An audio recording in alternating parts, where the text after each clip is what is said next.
বসুন্ধৰা 3.0 আজি মাননীয় মুখ্যমন্ত্ৰী হিমন্ত বিশ্ব শৰ্মা ডাঙৰীয়াই ধেমাজিৰ পৰা আজি যি মাটি পট্টা বিতৰণ কৰে সমগ্ৰ অসমতে প্ৰায় 1,53,693খন পট্টা বিভিন্ন ব্যক্তি অনুষ্ঠান প্ৰতিষ্ঠানলৈ আগবঢ়াইছে।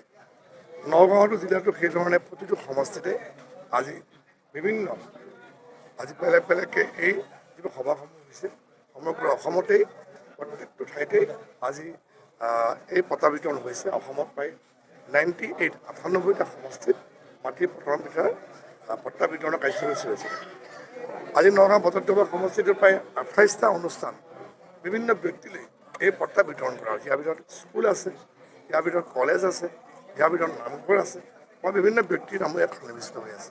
আমি অত্যন্ত গৌৰৱ অনুভৱ কৰিছোঁ, ধন্যবাদ জনাইছোঁ মাননীয় মুখ্যমন্ত্ৰীক। যিবিলাক কথা আগতে মানুহৰ সপোন লগা কথা, এগৰাকী ব্যক্তিগত অনুষ্ঠানে নিজৰ নামলৈ পট্টা অনাটো কিমান এটা কষ্ট আছিলে, একেবাৰে সহজ কৰি পেলাই বসুন্ধৰা যি মিছন বসুন্ধৰা আঁচনিখন কৰিলে। মিছন বসুন্ধৰা 1, 2 আৰু এবাৰ 3 এতিয়ালৈকে প্ৰায় 10 লাখ এই ধৰণৰ পট্টা বিতৰণ হ'ল।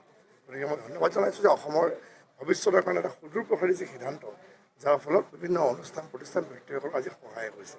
গতিকে আগলৈকে আকৌ মিছন বসুন্ধৰা 4 হ'ব, 5 হ'ব, যিসকল বাকী আছে তেওঁলোকেও পাবৰ কাৰণে সক্ষম হ'ব।